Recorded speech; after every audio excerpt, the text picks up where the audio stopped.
أشهد أن لا إله إلا الله وحده لا شريك له وأشهد أن محمدا عبده ورسوله أما بعد فأعوذ بالله من الشيطان الرجيم بسم الله الرحمن الرحيم الحمد لله رب العالمين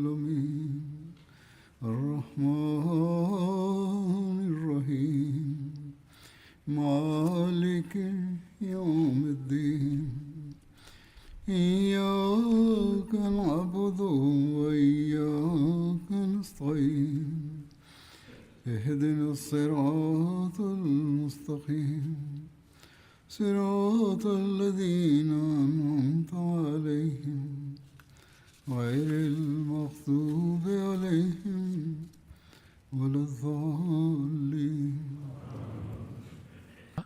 Nilikuwa naeleza kuhusu ushindi wa Makka. Kabla ya kuelekea huko, inapatikana habari ya tukio moja ambayo ni hivi ya kwamba sahaba mmoja bila kuelewa uzito wa jambo alijaribu kuwapasha watu wa Makka kuhusu safari ya Mtume sallallahu alaihi wasallam, lakini Mwenyezi Mungu alimjulisha Mtume sallallahu alaihi wasallam kuhusu habari hiyo, na hivyo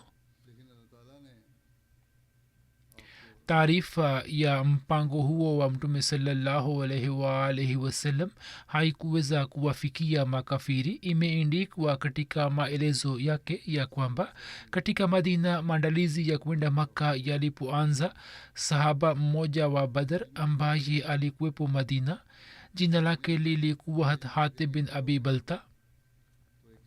Yeye aliwaindikia Makuraish barua moja ambamo alieleza ya kwamba Mtume sallallahu alaihi wasallam amepanga mpango wa kuja kwenu. Barua ile yeye akamkabidhi mwanamke mmoja ambaye alitokana na Muzena, jina lake lilikuwa Kunud au Sara. Huyu alikuwa mjakazi wa mtu mmoja wa Banu Abdul Muttalib. Swahaba huyo akampangia ujira ili yeye awafikishie watu wa Makka barua yake, na akasema kwamba kwa kadri awezavyo habari ya barua hiyo aiweke katika siri, na akamkataza kutumia njia ya kawaida kwani huko kulikuwa na ulinzi. Mwanamke huyo akaificha barua kwenye nywele zake na kisha akasuka nywele, kisha akatoka na barua. Katika barua ile ilikuwa imeandikwa ya kwamba Nabii sallallahu alaihi wasallam anawajieni na jeshi linalofanana na usiku, yani ni jeshi kubwa mno, na linawajieni haraka misili ya mafuriko makali. Na mimi nasema kwa kuapa Mungu ya kwamba kama akitoka kwenu akiwa peke yake, bila shaka Allah atamsaidia zidi yenu, na Mungu huyu atatimiza ahadi yake ambayo amefanya kwa Mtume sallallahu alaihi wasallam. Hivyo nyinyi mujiandae kwa ajili yake. Katika riwaya nyingine imeandikwa ya kwamba Muhammad sallallahu alaihi wasallam anakaribia kutoka na jeshi upande wenu au upande wa watu wengine. Hiyo haiwezi kusemwa. Kwa vyovyote vile nyini muchukue tahadhari zote, na mimi nikaona kwamba kwa sababu ya taarifa hii hisani yangu iwe juu yenu. Sawa na riwaya moja, barua hii alikuwa amewaindikia kina Safwan bin Umayya, Suhail bin Amr na Ikrima bin Abu Jahal. Upande wa pili, kwa sababu ya maombi ya Mtume sallallahu alaihi wasallam yenye kupokelewa, Mwenyezi Mungu alimwambia Mtume sallallahu alaihi wasallam kuhusu barua hii. Hivyo Mtume sallallahu alaihi wasallam akamuita Hat Ali akisimulia tukio hili anasema ya kwamba Mtume sallallahu alaihi wasallam alitutuma, yani mimi na Abu Marsad Ghanvi na Zubair, sisi sote tulikuwa na farasi.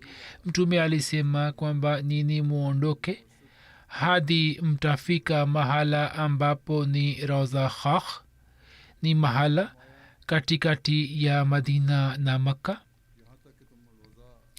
huko atakuwepo mwanamke mmoja wa washirikina na yeye ana barua ambayo imeendikwa na hatib bin abi balta kwa washirikina. hivyo tukaenda kumkuta huko huko ambapo mtume sallallahu alaihi wasallam alikuwa ametueleza. yeye alikuwa anaenda na ngamia yake. tukamwambia atoe barua, akasema sina barua yoyote. sisi tukamkalisha ngamia yake na tukatafuta, lakini hatukupata barua yoyote. sisi tukasema kwamba mtume sallallahu alaihi wasallam hakusema uongo, utalazimika kutoa barua ile tu, la sivyo tutavua nguo zako na tutakutafuta tu na tutapata.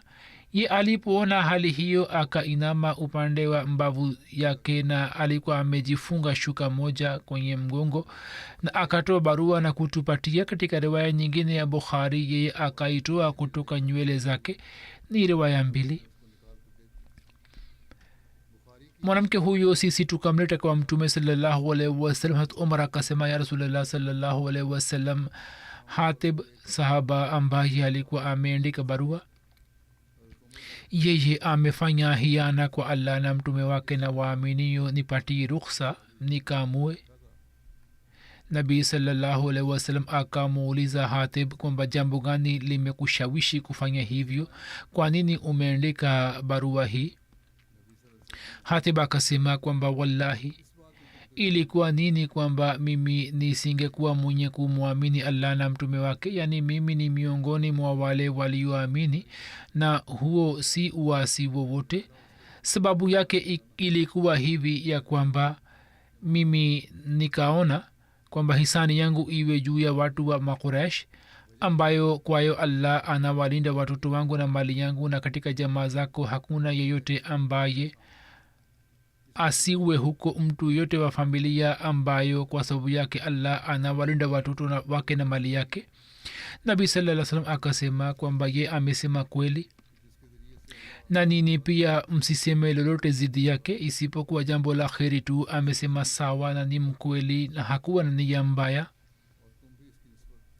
mtume sallallahu alaihi wasallam alisema kwa hat umar ya kwamba je, huyu hakushiriki vita ya badr? mtume sallallahu alaihi wasallam akasema vile vile ya kwamba bila shaka mwenyezi mungu aliwaona watu wa badr na akasema kwamba fanyeni mnayotaka kufanya, janna imewajibika juu yenu, na akasema mimi nimewasameheni. hapo machozi yakaanza kudondoka kutoka macho ya umar na akasema kwamba allah na mtume wake wanajua vizuri. hat musleh maud raziallahu taala anhu pia ameeleza kisa hiki akieleza kumbukumbu mbalimbali za kihistoria. ameandika ya kwamba katika zama ya mtume sallallahu alaihi wasallam sahaba moja alitaka kuwafikishia jamaa zake wa makka taarifa ya kushambulia kwa waislamu kwa siri, ili kwa sababu ya huruma yake wao wawatendee jamaa zake kwa wema. lakini mtume sallallahu alaihi wasallam akaambiwa na mwenyezi mungu kwa kupitia ufunuo ilhamu. mtume sallallahu alaihi wasallam akamtuma hat ali na masahaba wengine kwamba mahala fulani kuna mwanamke, nendeni mkaniletee barua kutoka kwake. wao wakifika huko wakamwambia kutoa barua, lakini ye akakataa. baadhi ya masahaba wakasema labda mtume amekosea kuelewa. hat ali akasema kwamba hapana, jambo la mtume saa salam haliwezi kuwa batili. hiyo ilikuwa ni imani yake. sitaondoka mpaka nipate barua kutoka kwake. ye akamkaripia mwanamke huyo. hapo yeye akatoa barua na kuwapatia. katika sehemu nyingine ameandika tukio hili kwa maelezo zaidi. anaandika ya kwamba sahaba moja mwenye imani dhaifu aliwaindikia watu wa Makka barua ya kwamba mtume sallallahu alaihi wasallam ametoka na jeshi 10,000. sijui kwamba anakwenda wapi, lakini mimi nakisia kwamba aghalabu anakuja Makka. katika Makka kuna jamaa zangu, mimi natumai ya kwamba nyini katika muda huo mgumu mtawasaidia na hamtawaacha wapate mateso yoyote. barua hiyo ilikuwa bado haijafika Makka, ndipo mtume sallallahu alaihi wasallam akamwita hat ali wakati wa asubuhi na akamwambia kwamba nenda mahala fulani, mwenyezi mungu ameniambia ya kwamba huko utamkuta mwanamke mmoja akipanda ngamia. Ye atakuwa na barua moja ambayo anaipeleka kwa watu wa Makka. Wewe chukua barua hii kutoka kwake na niletee mara moja. Alipotaka kuondoka, mtume akasema kwamba angalia, huyu ni mwanamke, hivyo usitumie ukali juu yake. mwanzoni uwe mpole kwake na mwambie akupatie barua, lakini asipokubali na asipotoa barua, hapo ukiona kwamba upole wako haukusaidia lolote, basi unaweza kutumia ukali, na ukilazimika kumua basi unaweza, lakini usimwache aondoke na barua. ni muhimu kuzuia barua ile isiende mbele. hivi hata ali akafika huko, mwanamke alikuwepo. yeye akaanza kulia na kula kiapo akisema kwamba je, mimi ni msaliti mdanganifu? kuna nini? unaweza kuniakagua? hivyo wao wakaona hapa na pale, wakaangalia mifuko yake na kadhalik vifaa vyake vyote, lakini hawakupata barua. masoba wakasema inaonekana hana barua yoyote. hata ali akapata hasira na akasema kwa jaziba sana kwamba wallahi, akasema kwamba nini mukae kimia, na akasema wallahi mtume hawezi kusema uongo. hivyo akamwambia mwanamke kwamba Muhammad rasulullah sallallahu alaihi wasallam amesema ya kwamba barua unayo, na wallahi sisemi uongo. kisha akatoa upanga na akasema toa barua, la sivyo kumbuka kwamba nikilazimika kuvua nguo zako nitafanya hivyo,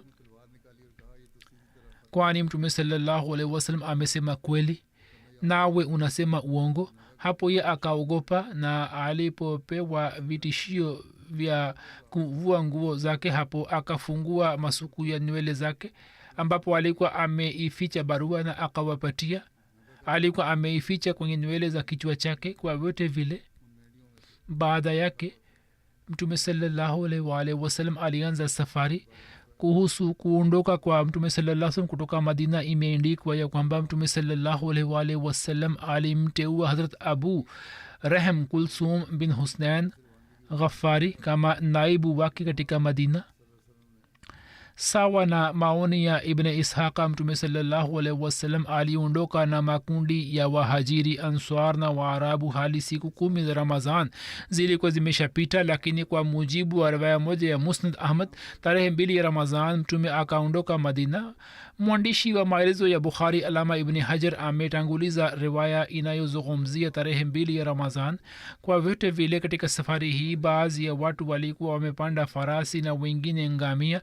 chini ya uongozi wa mtume sallallahu alaihi wasallam, majeshi yalipoondoka kutoka Madina, katika jeshi hilo walikuwepo takriban wanajeshi 7,400 kwa sababu ya kushiriki kwa makabila mbalimbali kama vile Banu Asad na Sulaim. idadi hiyo ikaendelea kuongezeka hadi wakitembea njia iendayo Makka idadi yake ikafikia 10,000. mtume sallallahu alaihi wasallam akafika eneo la Sulsul ambalo lilikuwa mlima mmoja mbele ya Zulhulafa karibu na eneo la Bezwa kwenye muiniko. hapo mtume sasa akamtuma Zubair pamoja na wanajeshi 200 kwenda mbele. katika baadhi ya vitabu idadi ya jeshi hili iliyoelezwa ni 12,000, lakini kwa asilimia kubwa riwaya zilizosimuliwa ni za 10,000, na hiyo ndiyo inayoonekana kuwa sahihi.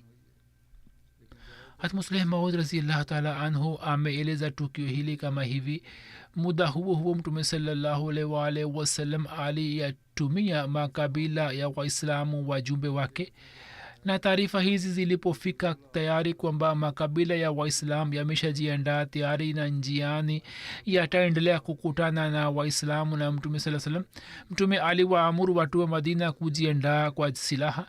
Januari 630 tarehe mosi, yani tarehe 10 ya Ramadhan mwaka wa 8 hijria, jeshi hili liliondoka Madina na njiani makabila ya Waislamu yakaendelea kuja kukutana nao toka pande nne.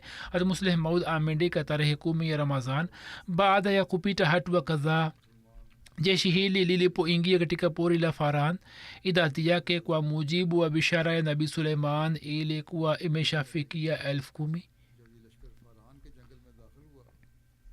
katika safari hii hat umme salma mke wa mtume sallallahu alaihi wa alihi wasallam alikuwa pamoja naye katika wake zake sawa na riwaya nyingine hat umulmuminin hat maimuna pia alikuwa pamoja na mtume sallallahu alaihi wasallam katika riwaya moja ya bukhari jina la hat fatuma pia linaelezwa kwamba alikuwa pamoja safari hii ilikuwa imetokea mwezi wa ramazan na inaonekana kutoka riwaya ya kwamba siku chache za mwanzo za safari mtume sallallahu alaihi wasallam alifunga saumu kisha hakufunga saumu bali aliwakataza maswahaba wengine kufunga saumu bukhari inasema ya kwamba hat ibn abbas anasimulia ya kuwa mtume sallallahu alaihi wasallam katika mwezi wa ramazan aliondoka kwa ajili ya vita ya ushindi wa makka mtume sallallahu alaihi wasallam alikuwa amefunga saumu hadi alipofika chemchem ya qadid ambayo inapatikana katikati ya Qudayd na Asfan na ina umbali wa maili 42 kutoka Makka. Mtume akafuturu kisha hakufunga mpaka mwezi ule ukapita. Hiyo ni riwaya ya Bukhari. Kuna riwaya nyingine ya Bukhari ambayo imesimuliwa na Ibn Abbas ya kwamba Nabii sallallahu alaihi wasallam katika Ramadhan alitoka Madina na pamoja naye ilikuwa jeshi 10,000 na tukio hili likatokea baada ya miaka 8 na miezi 6 tangu afike Madina na akaelekea upande wa Makka. Yeye na walikuwa pamoja naye katika Waislamu walikuwa wakifunga saumu hadi akafika eneo la Qadid ambayo ni chemchem moja katikati ya Asfan na Qudayd. Huko Mtume akafuturu na watu pia wakafuturu.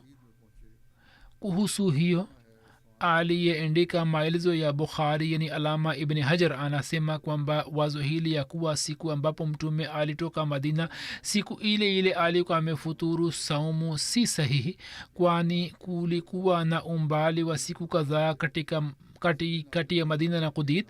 Mtume pamoja na maswahaba zake walifuturu sehemu gani? Kuhusu hiyo kuna riwaya mbalimbali. Hivyo akieleza jambo hili Shareh Bukhari Alama Aini anaandika ya kwamba kuna maelezo yake. Baadhi ya watu wanasema kwamba alifuturu katika mahala pa Qudit. Katika safari Mtume alikuwa amefuturu mahala gani? Riwaya zinahitilafiana juu yake. Sawa na Alama Ibn Aini, baadhi ya watu badala ya Qudit wameandika Asfan, wengine wameandika Quraul Ghamim, wengine wameandika Qudayd. Qazi Ayaz anasema kuhusu swala hili, anasema kuna hitilafu katika riwaya zinazoeleza mahala ambapo Mtume alikuwa amefuturu, lakini katika riwaya hizi zote ni tukio moja tu ambalo limesimuliwa na mahala pote ni karibu na sehemu hizi zote zinapatikana katika maeneo ya Asfan. Mtume sallallahu alaihi wasallam alipoondoka kutoka Arsh, njiani akamwona mbwa jike, watoto wake walikuwa wakimnyonya. Tukio hili limeandikwa, ni tukio la kuwahurumia wanyama. Mtume sallallahu alaihi wasallam alimwamuru Jual bin Suraka ya kwamba ye asimame mbele yake. Mahala ambapo mbwa jike amekaa ye asimame mbele yake, ili kutoka jeshi mtu yeyote asimsumbue yeye au asiwasumbue watoto wake.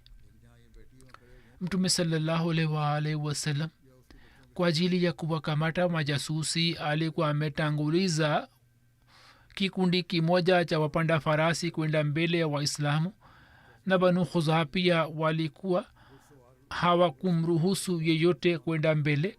Kundi lililotumwa na Mtume sallallahu alaihi wasallam likamkamata jasusi mmoja wa Hawazin na kumleta kwa Mtume sallallahu alaihi wasallam. Mtume akamuuliza hapo, ye akamwambia kwamba Hawazin wanajumuika kwa ajili yako. Mtume akasema kwamba Allah anatutosha, naye ni mtengenezaji mbora kabisa wa mambo yote. Mtume sallallahu alaihi wasallam akamwamuru Khalid bin Walid kwamba yeye amzuie jasusi huyo asije akaenda mbele na kuwaambia watu habari yetu. Alipofika Qudayd huko, Banu Sulaim ambao walikuwa na idadi ya 1,000 wakaungana na Mtume. Hapo akafunga bendera kadhaa na akagawa kwa makabila mbalimbali. Katika medani ya Qudayd maandalizi ya jeshi la mtume salallahu alaihi wasallam yalifanywa kwa msingi wa makabila juu ya jeshi la kila kabila. Mtu wa kabila hilo hilo akapangiwa kama afisa. mtume salallahu alaihi wasallam kwa msingi wa kifamilia akagawa maanswar katika makundi 12, vikundi 6 vya Aus na vikundi 6 vya Khazraj. bendera 3 za wahajiri zilikuwa kwa Hazrat Ali bin Abi Talib, Hazrat Zubair bin Awam na Hazrat Saad bin Abi Waqas. inapatikana habari ya tukio moja ya kwamba katika safari hii Abu Sufyan bin Haris, huyu ni Abu Sufyan mwingine, huyu siye Abu Sufyan bin Harb, na kuna habari ya kusilimu kwa Abdullah bin Abi Umayya, binamu ya mtume sallallahu alaihi wasallam na ndugu wa kunyonya ziwa moja Abu Sufyan bin Haris. huyu alikuwa binamu yake vile vile na pia alikuwa ndugu wa kunyonya ziwa moja pamwe na mwanaye Jafar na Abdullah bin Abi Mughira. Abdullah bin Abi Mughira alitoka Makka na akakutana na mtume sallallahu alaihi wasallam kwenye eneo la Saniyatul Aqab, sehemu iliyokuwa katikati ya Makka na Madina. wote hawa walikuwa maadui wakali wa mtume, hivyo hawakuthubutu kuhudhuria kwa mtume moja kwa moja. Ummul Mu'minin Hat Umm Salama ambaye alikuwa dada wa Hat Abdullah bin Abi Umayya, yeye alimwomba mtume sallallahu alaihi wasallam akisema ya kwamba binamu yako yani Abu Sufyan bin Haris na mtoto wa shangazi yako na jamaa kutoka wakwe zako yani Abdullah wanatamani kukutana nawe. mtume akasema kwamba sina haja nao, sitaki kuonana nao, na akasema binamu yangu amevunja heshima yangu. mtu huyu alikuwa mshairi na alikuwa kitunga shairi yenye kuvunja heshima ya mtume. na Abdullah, unajua namna aliyofanya nikiwa Maka, alikuwa amepita mipaka yote, kivipi nionane nao? jambo hili la mtume lilipomfikia Sufyan bin Haris, ye akishikwa na hisia akasema kwamba Muhammad kama hariziki juu yangu na hatoi ruhusa ya kuonana naye, mimi pamwe na mtoto wangu huyu ambaye alikuwa amekuja naye nitaondoka kwenda majangwani hadi nife kwa njaa na kiu. habari hiyo ilipomfikia mtume sallallahu alaihi wasallam, mtume sallallahu alaihi wasallam akawaita wote wawili na akawapatia nafasi ya kukutana naye. mara moja moyo wake ukalainika, wote wakakubali Islam na kisha wakapata maendeleo ya kiimani katika Islam. utambulisho wa Abu Sufyan bin Haris ndio huu kwamba kama nisemavyo kabla, huyu si Abu Sufyan bin Harb, ni Abu Sufyan mwingine. katika historia ya Kiislam wapo watu wawili maarufu kwa jina la Abu Sufyan. mmoja Abu Sufyan ambaye alikuwa kiongozi wa Quraysh wa Makka na alikuwa mume wa Hind ambaye alikuwa ametafuna ini Hat Hamza. huyu alikuwa maarufu kwa jina la Abu Sufyan bin Harb. na mwingine ni Abu Sufyan bin Haris bin Abdul Muttalib. huyu alikuwa binamu ya mtume sallallahu alaihi wasallam. wana historia saa nyingine kwa sababu ya mfanano wa majina wanakosea, na badala ya Abu Sufyan bin Haris wanaandika Abu Sufyan bin Harb. kama vile katika vita ya Hunain vurugu ilipotokea katika Waislamu, yani walipotawanika, imeandikwa kwamba Abu Sufyan alikuwa ameshika lijamu ya nyumbu ya Nabii Karim na alikuwa amesimama pamoja na mtume. baadhi ya wanahistoria wamesema alikuwa Abu Sufyan bin Harb. baadhi ya wanahistoria wamesema kwamba alikuwa Abu Sufyan bin Harb, ilhali wengine wanasema kwamba huyu hakuwa Abu Sufyan bin Harb bali alikuwa Abu Sufyan bin Haris. na huyu alikuwa ndugu wa kunyonya ziwa moja wa mtume sasa, kwani Halima Sadia alikuwa amemnyonyesha vile vile. yeye alikuwa akimpenda sana mtume sallallahu alaihi wasallam, lakini Nabii Karim sallallahu alaihi wasallam alipodai kuwa mtume, yeye akawa adui wake mkali. huyu alikuwa akihesabiwa miongoni mwa washairi wakubwa wa Makka, na kwa sababu ya uadui huo akivunja heshima ya mtume alikuwa ametunga shairi yenye kuvunja heshima. Hassan bin Thabit alikuwa anamjibu kwa njia ya shairi, na katika shairi yake pale inapokuja kwamba jambo hili mulifikishe kwa Abu Sufyan, muradi wake ulikuwa ni Abu Sufyan bin Haris.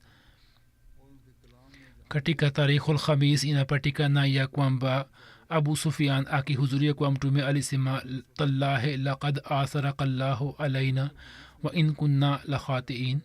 hiyo ni aya namba 92 ya sura yusuf. tallahi laqad atharaka llahu alaina wa in kunna la khatiin. tafsiri yake ni kwamba ye alisema wallahi bila shaka allah amekuchagua juu yetu na hakika sisi tulikuwa wenye hatia. hapo mtume sallallahu alaihi wasallam alisema kwa abu sufyan kwamba la tasriba alaikum lyawm yaghfiru llahu lakum wa huwa arhamur rahimin, hakuna lawama juu yenu leo, allah awasameheni naye ni mrehemevu zaidi kuliko wanaorehemu. sawa na riwaya hat ali alimwambia abu sufian ya kwamba wewe ukisema maneno haya umhudhurie mtume sallallahu alaihi wasallam na uombe razi. inapatikana katika riwaya kwamba wakati ule kwa sababu ya majuto na haya abu sufian alikuwa hainui kichwa chake alipokujwa kwa mtume. kwa vyote vile abu sufian bin haris ambaye alikuwa akitunga shairi katika kuvunja heshima ya mtume, sasa baada ya kusilimu shairi yake yote ikabadilika katika kumsifu na kumpenda mtume sallallahu alaihi wasallam. naye baada ya kukubali islam aliandika kasida moja katika kumsifu mtume. mtume sallallahu alaihi wasallam alikuwa akifanana na baadhi ya watu, na mmoja alikuwa hat abu sufian bin haris.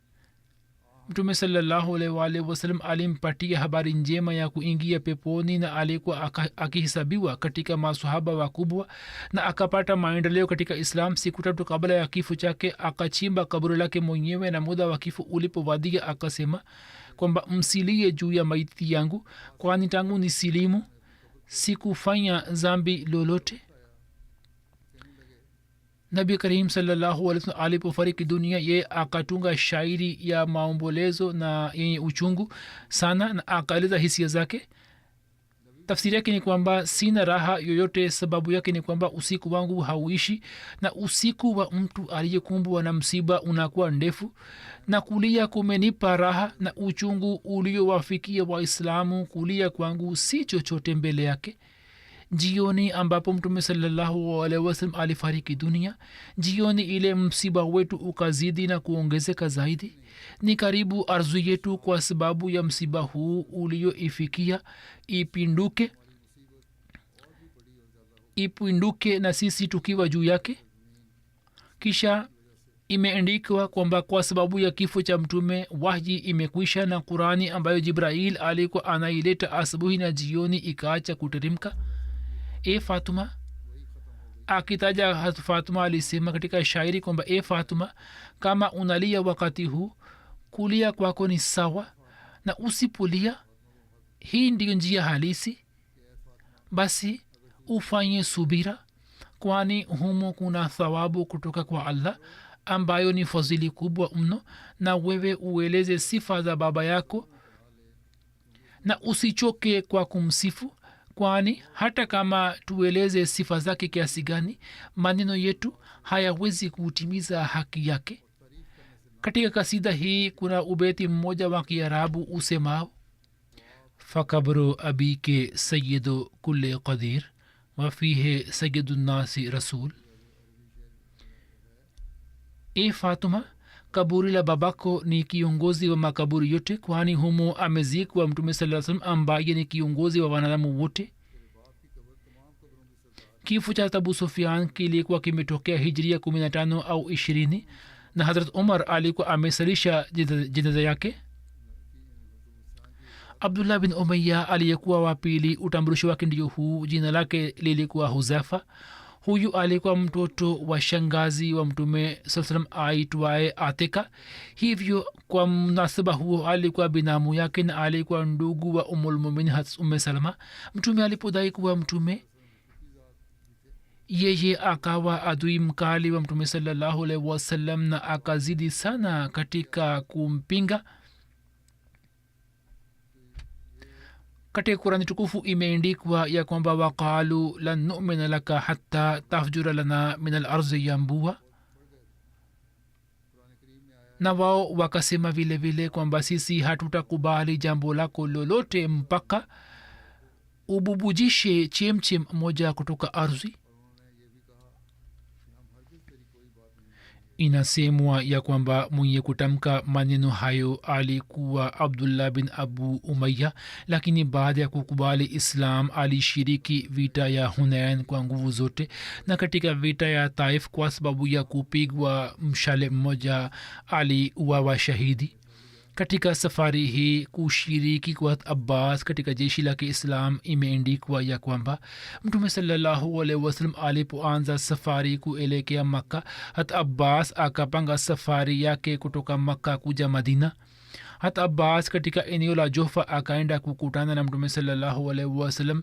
jofa lina umbali wa maili 76 kutoka makka.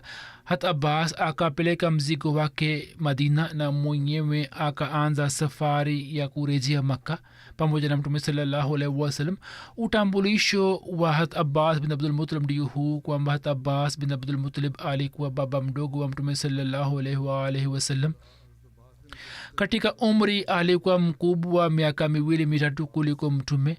kwa sababu ya mwana wake fazl bin abbas alikuwa maarufu katika kunia ya abul fazl, na jukumu lake baada ya abu talib lilikuwa ni kuwanywesha mahujaji.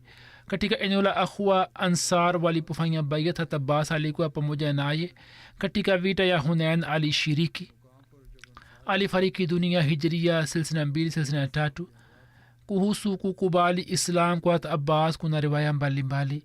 sawa na baadhi ya wanahistoria ye alikuwa amekubali islam kabla ya hijra.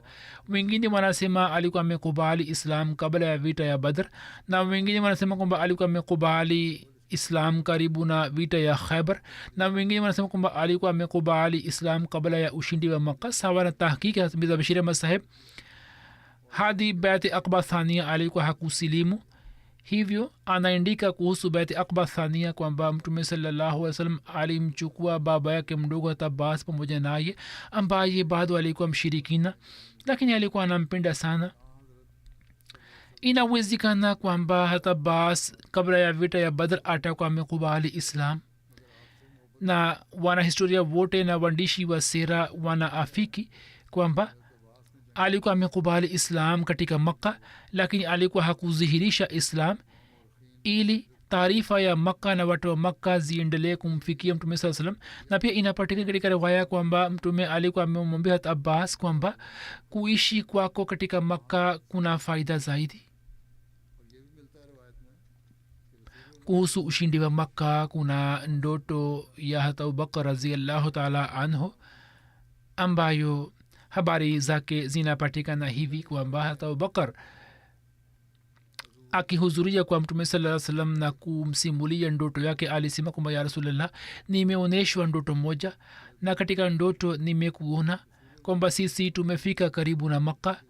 mbwa mjike anakuja kwetu, na tulipokuwa karibu yake yeye akajilaza kwenye mgongo wake na maziwa yakaanza kutoka kwake. hapo mtume akasema kwamba shari ya watu wa maka imeondoka na faida imekuwa karibu. akatoa utabiri wake, wao watawajieni kwenye uhifadhi wenu na nini mtakutana nao. kisha mtume akasema kwamba hata abubakar kwamba ukimkuta abu sufian basi usimue. huyu ni abu sufian mwingine. kwa vyote vile safari ya jeshi lake liliendelea na mtume akaenda kupiga kambi kwenye maru zuhran. imeendikwa kwamba kwa sababu ya hikima ya kijeshi na busara ya mtume na maombi yake, muujiza mkubwa ulitokea kwamba jeshi lilitoka madina likiwa na wanajeshi 10,000 likisafiri takriban kilomita 400. limeshapiga kambi karibu na makka, lakini watu wa makka hawapati taarifa yoyote. mtume sasa wakati wa isha alipiga kambi katika maru zuhran ambayo ni eneo moja ikiwa na maili 5 kutoka makka na asfan. mtume aliwaamuru masahaba wao wakawasha mioto 10,000 na hat umar akateuliwa kwa ajili ya usimamizi. musleh maud kuhusu jeshi hili la kiislam anaandika kwamba namna ambavyo jeshi la kiislam lilifika karibu na makka bila taarifa yao kuwafikia watu wa makka. Anasema kwamba katika historia, tukiacha historia ya ahzab, jeshi kama hilo halikuandaliwa katika historia ya uarabuni. Katika ahzab kulikuwa na watu 12,000 na huo ulikuwa ni mfano wa pili wa jeshi la waislamu, lakini jeshi kubwa linatoka madina na mtu hapati taarifa yake. Kisha mwenyezi mungu anaonyesha muujiza ya kwamba mimi napiga dufu hii ambayo ni ya kwangu na navunja dufu ile ambayo ni ya kwao. Hivyo mtume sallallahu alaihi wasallam alipotoka nje, mtume akasema kwamba mungu wangu, mimi nafanya dua kwako kwamba wewe uyafanye masikio ya watu wa maka yapate uziwi na uwafanye majasusi wao wapofuke, wao wasituone na habari yetu isiwafikie. Hivyo mtume alitoka nje. Katika madina walikuwepo wanafiki mamea, lakini jeshi la 10,000 linatoka na taarifa haifiki makka. japo kulikuwa na idadi yao 7,000 lakini idadi hii ilikuwa kubwa, na kisha njiani wengine wakaendelea kuungana nao, lakini wanafiki hawakuweza kupata ujasiri wa kufikisha habari. Kama ilivyoelezwa kwamba watu wa Quraysh na watu wa Makka walikuwa hawana taarifa yote kuhusu ujio wa Mtume sallallahu alaihi wasallam, kwamba wamefika karibu. Walikuwa na wasiwasi kwamba Mtume atawashambulia, lakini hawakuwa na tumaini kwamba Waislamu wanaweza kuwashambulia. Isipokuwa watu wa Makka walikuwa wamechukua tahadhari, na wakati wa usiku walikuwa wanatoka nje ili kutembea hapa na pale na kuangalia hali ya mazingira. Usiku moja Abu Sufyan pamoja na viongozi wengine wa Makka, Hakim bin Hizam na Budal bin Warqa, alikuwa anatembea. Alipoona mahema na moto kana kwamba uwe moto wa Arafat, walianza kupiga hisabu na wakasema kwamba watakuwa Banu Qab, yani Khuzaa. Vita iliyotokea hivi karibuni imewapatia hasira, yani vita hii ilitokea hivi karibuni imewapatia hasira. Kisha wakasema wenyewe kwamba idadi yao sio kama hivi, wao hawezi kuwa. Kisha wakasema kwamba watakuwa Banu Hawazan. Kisha wakasema kwamba hawezi kuwa Banu Hawazan. Walikuwa wanapiga hisabu, ndipo wakasikia sauti za farasi na ngamia, na vitu hivi vikawapatia hofu sana. Walikuwa wanaongelea habari hizi, ndipo majasusi wa Mtume sallallahu alaihi wasallam ambao walikuwa wametoka nje na kufanya ulinzi wakawakamata na wakawaleta kwa Mtume sallallahu alaihi wasallam. Sawa na riwaya moja, Mwenyezi Mungu alikuwa amemwambia Mtume sallallahu alaihi wasallam kuhusu ujio wa Abu Sufyan. Hivyo imesimuliwa na Abu Lala kwamba tulikuwa katika eneo la Maru Zuhran pamoja na Mtume sallallahu alaihi wasallam alisema kwamba Abu Sufyan yupo katika Iraq, ambayo ni bonde moja karibu na Makka, nendeni mkamkamate. Tukaenda huko na tukamkamata. Ibn Uqba ameandika kwamba Abu Sufyan, Hakim bin Hizam na Budal bin Warqa hawakuweza kupata taarifa mpaka maswahaba wakaenda kuwakamata, ambao Mtume alikuwa amewapeleka kama majasusi. Wao wakashika lijamu za ngamia zao. Abu Sufyan akasema, nini ni kina nani? Wao wakasema kwamba sisi ni maswahaba wa Mtume sallallahu alaihi wasallam. Abu Sufyan akasema kwamba, je, imewahi kutokea kwamba jeshi kubwa lipige kambi katikati ya kaumu lakini wao wasiwajue? Kivipi jeshi kubwa kama hilo limekuja bila taarifa? Riwaya nyingine inasema kwamba Mtume sallallahu alaihi wasallam alipofika Maru Zuhran, moyo hata bas ukalainika kwa ajili ya watu wa Makka. Hivyo yeye akipanda juu ya nyumbu ya Mtume sallallahu alaihi wasallam mweupe aitwaye Shahba, akaja eneo la Iraq na akafikiri kwamba labda akutane na mtu ambaye aende kuwaambia watu wa Makka kuhusu ujio wa Mtume na awaambie kwamba waje kumwomba Mtume amani kabla ya yeye kuingia Makka kwa nguvu. Alikuwa na tafakari hilo, ndipo akasikia sauti ya Abu Sufyan, Hakim bin Hizam na Budayr bin Warqa. abu sufian alikuwa anasema kwamba sijawahi kuona moto kama huo hadi leo na jeshi vile vile. Budhail alikuwa anasema kwamba wallahi huu ni moto wa watu wa mungu na tamaa ya kupigana vita imechemsha hisia zao. abu sufian akasema kwamba wallahi watu wa mungu ni wazaifu katika idadi, huu hauwezi kuwa moto wao na jeshi lao. Abbas akasikia sauti yao na akatambua. abu sufian pia akamtambua. hata abbas akampeleka abu sufian kwa mtume sallallahu alaihi wasallam na wenzake wote wawili wakarejea. alimpeleka abu sufian na sawa na riwaya nyingine inasema kwamba hata abbas akawapeleka wote kwa mtume sallallahu alaihi wasallam. ni riwaya za aina mbili. hata musleh maud ameeleza habari hii, anasema kwamba upande huu jeshi la waislam lilikuwa linaelekea makka na upande wa pili watu wa makka kwa sababu ya ukimia uliotawala walikuwa wamepata hofu zaidi na zaidi. mwishowe wakashauriana na wakamshawishi abu sufian kwamba yeye akitoka nje ya makka aangalie kwamba waislamu wanataka kufanya nini. alipotoka nje ya makka abu sufian wakati wa usiku akaona moto umewashwa.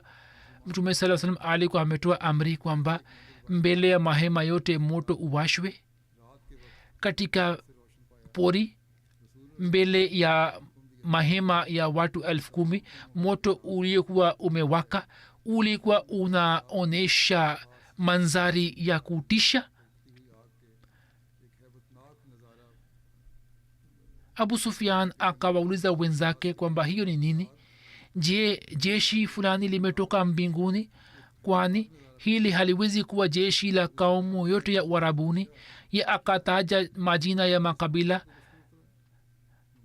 na akasema kwamba hapana, katika uarabuni hakuna kaumu inayoweza kuwa na jeshi kama hilo kubwa. alikuwa anaongea habari hii ndipo akasikia sauti kutoka giza, abu hanzala. hiyo ilikuwa kuni ya abu sufian. abu sufian akasema, abbas unafanya nini hapa? ye akamjibu kwamba ni jeshi la muhammad saa salam lipo mbele yako, na msipochukua tahadhari kwa haraka iwezekanavyo basi kushindwa na mazila yako tayari kwa ajili yenu. basi njoni mufanye suluhu.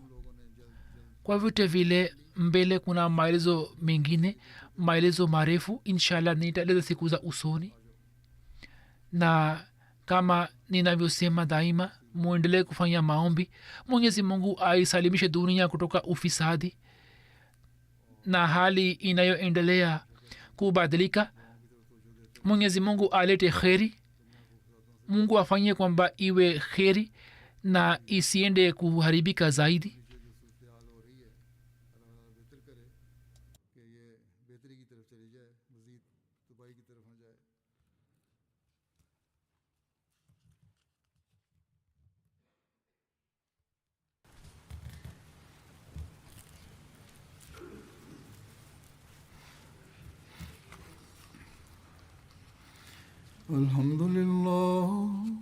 الحمد لله نحمده ونستعينه ونستغفره ونؤمن به ونتوكل عليه ونعوذ بالله من شرور أنفسنا ومن سيئات أعمالنا.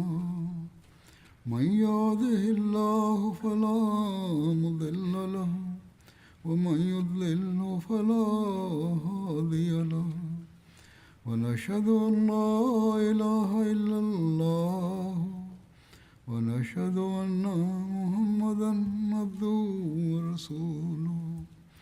عباد الله رحمكم الله، إن الله يأمر بالعدل والإحسان وإيتاء ذي القربى وينهى عن الفحشاء والمنكر والبغي يعظكم لعلكم تذكرون. اذكروا الله يذكركم وادعوه يستجب لكم ولذكر الله أكبر.